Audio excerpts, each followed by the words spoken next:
జై శ్రీరామ్. శ్రీమాత్రే నమః. శ్రీ గురుభ్యో నమః. 2024 సంవత్సరం ఏప్రిల్ మాసం వారఫలాలు. ఏప్రిల్ 14 నుంచి ఏప్రిల్ 20వ తారీఖు వరకు కూడా ఈ వారం యొక్క వారఫలాలు ద్వాదశ రాశుల వాళ్ళకి తెలుసుకుందాము. గోచర గ్రహస్థితుల సంచారం. కాలపురుషుడు కుండలిలో ప్రథమ రాశి అయిన మేషరాశిలో గురువు మరియు రాహువు గురుదేవుడు రాహుదేవుడు వీళ్ళిద్దరూ కూడా కలిసి సంచారం చేస్తూ ఉన్నారు. కన్యారాశిలో కేతుదేవుడు సంచారం జరుగుతూ ఉంది. కుంభరాశిలో కుజశనుల సంచారం జరుగుతూ ఉంది. ఆఖరిదైన మీనరాశిలో రవి బుధుడు శుక్రుడు వీళ్ళ ముగ్గురు సంచారము ఆఖరిదైన మీనరాశిలో జరుగుతూ ఉంది. గోచర గ్రహస్థితుల రీత్యా చంద్రుడు మనకి ఈ వారం మిథున రాశి నుంచి ఈ వారం అంతా మిథున రాశి, కర్కాటక రాశి, సింహరాశి ఈ 3 రాశుల్లో ఆయన ట్రాన్సిట్ ఉంటుంది ఈ వారము. ఈ గోచర గ్రహస్థితుల రీత్యా ఈ వారము ద్వాదశ రాశుల వాళ్ళకి ఎలాంటి ఫలితాలు ఉంటాయి తదితర విషయాలని మనం తెలుసుకుందాం. గోచర గ్రహస్థితులు ద్వాదశ రాశుల వాళ్ళకి ఫలితాలు తెలుసుకోవడానికి ముందుగా ఈ వారం విశేష అంశం గోచర గ్రహస్థితుల్లో ఒకటి చోటు చేసుకుంది. అదేంటంటే ఈ వారం ప్రథమమైన రోజు అంటే ఆదివారం పూటే సూర్యనారాయణమూర్తి మేషరాశిలోకి వచ్చారు. మేషరాశి అంటేనే ఆయనకి వచ్చేస్తానము. అక్కడ పైగా గురు భగవానుడితోటి కూడి సంచారం జరుగుతుంది. ఇది చాలా అంటే చాలా మంచి ట్రాన్సిట్, మంచి గోచర గ్రహస్థితి, అద్భుతమైన గోచర గ్రహస్థితి అని చెప్పచ్చు. కారణం ఏంటంటే గురు భగవానుడు మేషరాశిలో ఉండగా సూర్యనారాయణమూర్తి రావడము. సూర్యనారాయణమూర్తి మేషరాశిలో ప్రతి సంవత్సరం ఒకసారి వస్తూ ఉంటారు. కానీ ఆయన అసలు మేషరాశిలోకి అడుగుపెట్టడమే చాలా ఉత్తమం అనుకుంటే, అందులో ఇప్పుడు గురు భగవానుడు అక్కడ ఉన్నప్పుడు ఆయన అడుగు పెట్టడం అంటే మామూలు కాదండి. ఆధ్యాత్మిక రంగంలో ఉన్న వాళ్ళకి చాలా స్ట్రాంగ్ అవుతుంది. ఇప్పుడు ఈ ట్రాన్సిట్ చాలా మంచి స్ట్రాంగ్నెస్ ఇస్తుంది.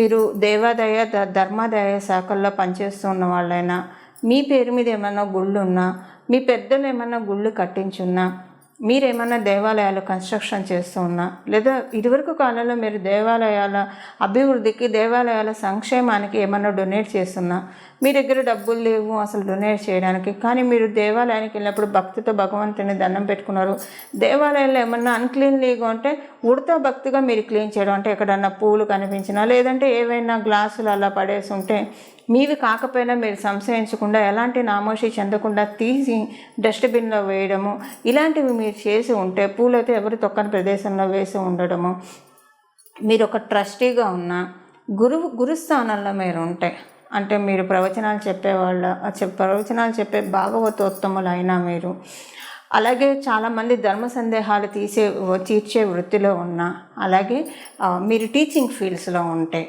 అధ్యాపకులుగా ఉన్నా సరే, లేదా మన వేద కళల్ని అభ్యసింపచేసే వృత్తుల్లో ఉన్నా కూడా, అంటే సంగీతం నేర్పించేవాళ్ళు కావచ్చు, నృత్యం నేర్పించేవాళ్ళు, సంగీత వాయిద్యాలు నేర్పించే వాళ్ళు అవ్వచ్చు, మీరు ఆస్ట్రాలజర్స్, వాస్తుకు సంబంధించిన వాళ్ళు, ఇలా మీరు ఏ వృత్తిలో ఉన్నా, గురు భగవానుడికి సంబంధించిన లైబ్రరీస్లో పనిచేసేవాళ్ళు, ఇలాగా ఏ వృత్తిలో ఇప్పుడు మనం తెలుసుకున్న ఎందులో మీరు ఉన్నా కూడా చాలా బలోపేతం చేయబోతున్నారు. మీ జన్మకుండలి ఎలా ఉన్నా సరే ఇది చాలా మంచి బ్లెస్సింగ్స్ని మీకు అందజేస్తూ ఉంది. మామూలు బ్లెస్సింగ్స్ కాదు.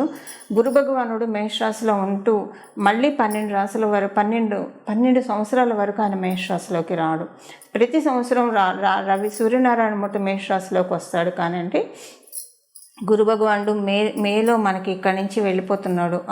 మనకి మేలో మేషరాశి నుంచి వృషభ రాశిలోకి వెళ్ళిపోతున్నాడు. మళ్ళీ ఆయన తిరిగి మేషరాశిలోకి రావడానికి 12 సంవత్సరాలు చక్కగా పడుతుంది. ఈ 12 సంవత్సరాలకి సరిపడా వరాన్ని వీళ్ళిద్దరూ మనకి అందరికీ కూడా ప్రసాదించబోతూ ఉన్నారు.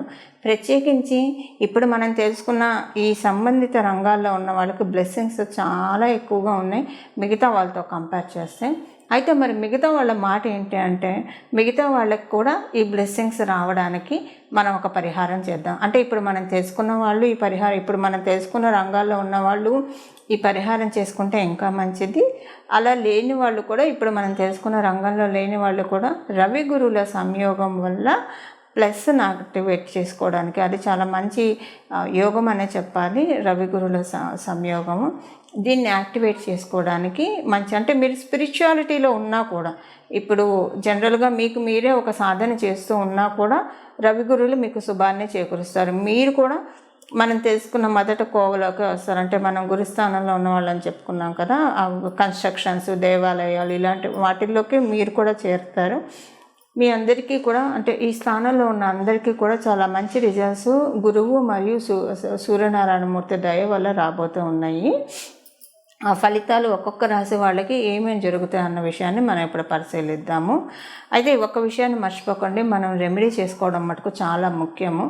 ఎందుకంటే మీరు రాబోయే కొన్ని సంవత్సరాల వరకు దీన్ని ఒడిసి పట్టుకొని ఉండాలంటే కనుక డెఫినెట్గా రెమెడీ చేసుకుంటేనే దీన్ని ఒడిసి పట్టుకొని ఉండగలుగుతారు. అదర్వైజ్ ఇప్పుడు గోచారం ప్రసాదించేది ప్రసాదిస్తుంది. ఇప్పుడు మనకి వర్షం పడుతుంది, అన్ని వర్షం నీటిని నిల్వ చేసుకుంటే మనకి వాటర్ నిల్వలు ఉంటే కనుక తర్వాత మనకి వర్షాలు సంవత్సరం అంతా ఉపయోగపడతాయి. ఇలా 12 సంవత్సరాలు మనకి సమృద్ధిగా మన జీవితంలో ఏ లోటు లేకుండా సాగాలి అంటే కనుక ఈ వారం నుంచి చాలా కీ ఫ్యాక్టర్స్ ఉంటాయి. అందులో మనం ఇప్పటికీ క్రోధినామ సంవత్సరంలోకి అడుగుపెట్టేసాము. సో మనకి సంవత్సరం మొదట్లో కొన్ని శుభక్రతువులు చేయడం వల్ల చాలా మంచి ఫలితాలు వస్తాయి. ఇప్పుడు మన ద్వాదశ రాశుల్లో ఒక్కొక్క రాశి వాళ్ళకి ఎలాంటి ఫలితాలు రవి గురులు మరియు మిగతా గ్రహస్థితులు ప్రసాదించబోతున్నాయి, ఈ విషయాలు ఒకసారి మనం ఫోకస్ చేద్దాం. వృషభ రాశిలో పుట్టిన వాళ్ళకి మీకు ఇప్పుడు దేనివల్ల అయితే మీరు బాధపడుతున్నారో ఆ బ్యాడ్ టాక్సిక్ అంతా మీ లైఫ్లోంచి వెళ్ళిపోతుంది, మీ మైండ్లోంచి వెళ్ళిపోతుంది. దీనివల్ల ఏంటంటే మీకు పడుకునేప్పుడు మెయిన్ ఇది జరుగుతుందండి. పడుకునేప్పుడు మీకు తెలియకుండానే చాలా ఆలోచనలు చేస్తారు. ఈ ఆలోచనలన్నీ కూడా మీకు బెటర్మెంట్కి, ప్రోగ్రెషన్కే వెళ్తాయి. పడుకునేప్పుడు మీ ఆలోచనలు ఎలా ఉంటాయంటే ఇన్నాళ్ళు పడుకున్నప్పుడు భయంగా, ఆందోళనగా, ఇన్సెక్యూరిటీగా, మళ్ళీ పొద్దున్నే లేస్తే సూర్యనారాయణమూర్తిని చూస్తే అంతా మర్చిపోతారు, హ్యాపీగా ఉంటుంది. కానీ రాత్రి పడుకునేప్పుడు విపరీతమైన ఆలోచనలు. ఈ ఆలోచనలు ఒక దయ్యం సినిమా చూస్తే మనం ఎలా భయపడతామో అలా భయపడే విధమైన ఆలోచనలు. మీ జన్మజాతకం బాగా ఉంటే మరీ అంత భయపడే విధంగా ఉండకపోయినా అసలు అంటూ కొంచెం మిమ్మల్ని డిస్టర్బ్ చేసే విధంగా అయితే పడుకునేప్పుడు మీకు ఆలోచనలు వస్తాయి. ఈ ఆలోచనలు అవి వెళ్ళిపో మిమ్మల్ని ప్రశాంతంగా పడుకొని అన్న చందాన మిమ్మల్ని పీక్కుతున్నాయి ఇన్నాళ్ళు కూడా. ఇప్పుడు దానికి రివర్స్లో వర్కింగ్ ఉంది. రివర్స్లో వర్కింగ్ అంటే ఏంటి?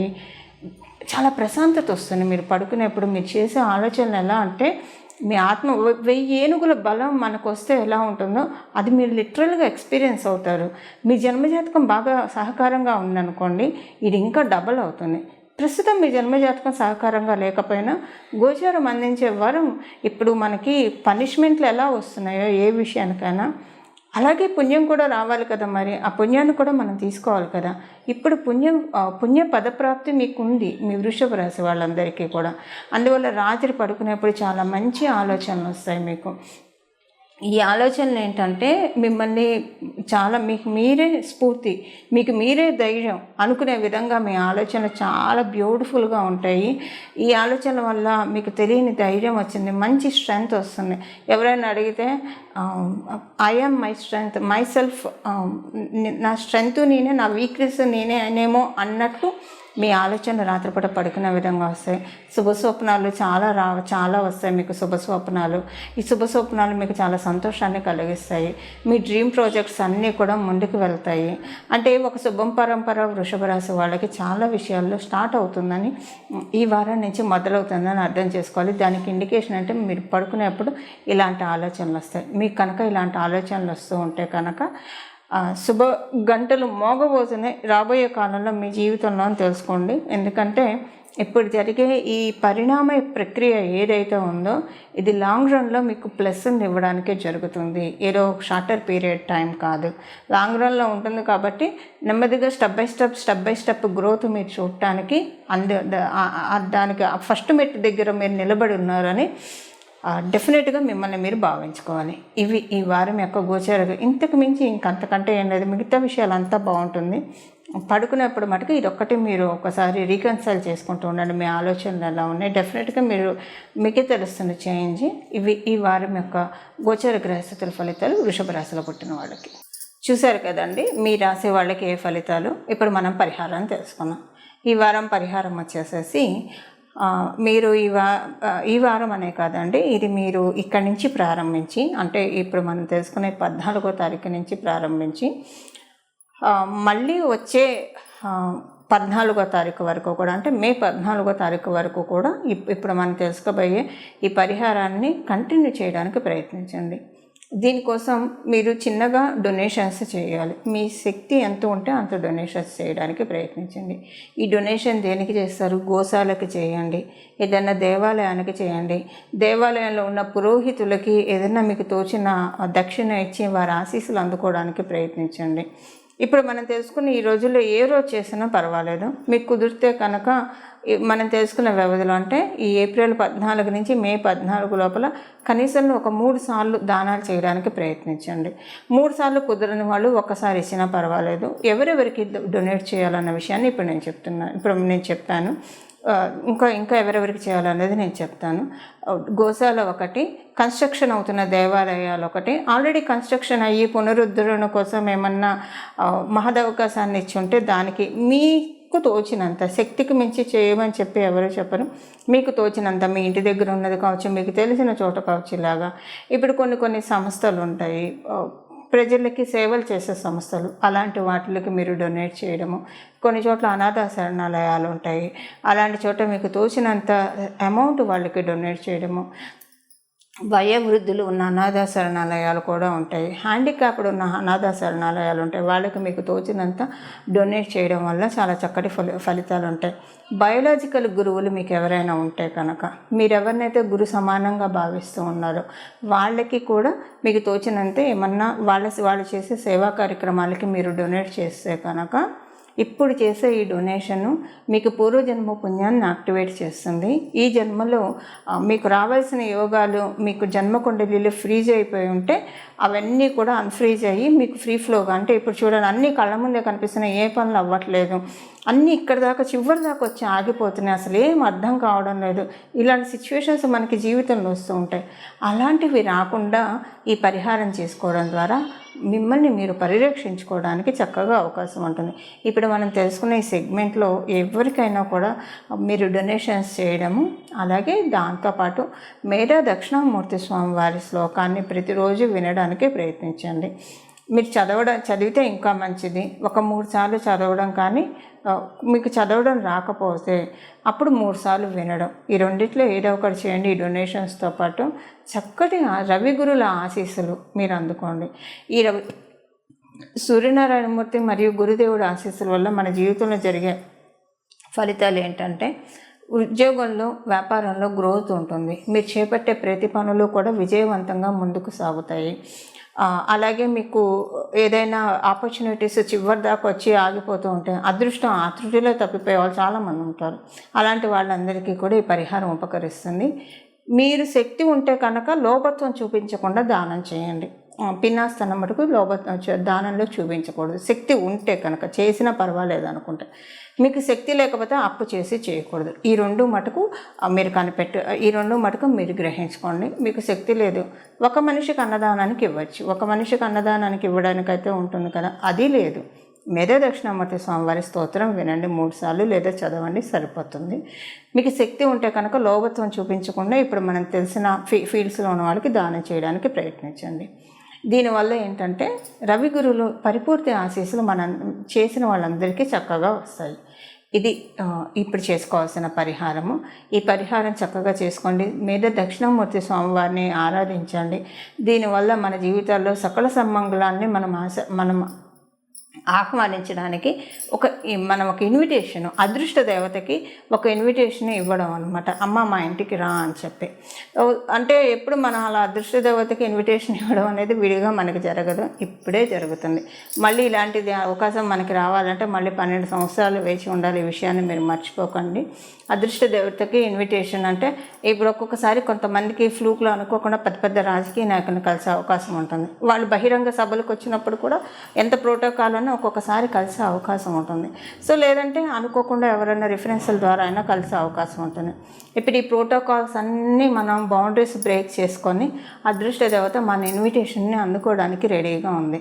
సో ఎవరెవరు ఇన్విటేషన్ కార్డ్ అంటే ఇప్పుడు మనం చెప్పిన పరిహారాలు చేసుకోవడం వల్ల ఇన్విటేషన్ కార్డు మీరు ఇచ్చినట్లు, అమ్మ మా జీవితాల్లోకి రా అమ్మ అని చెప్పి.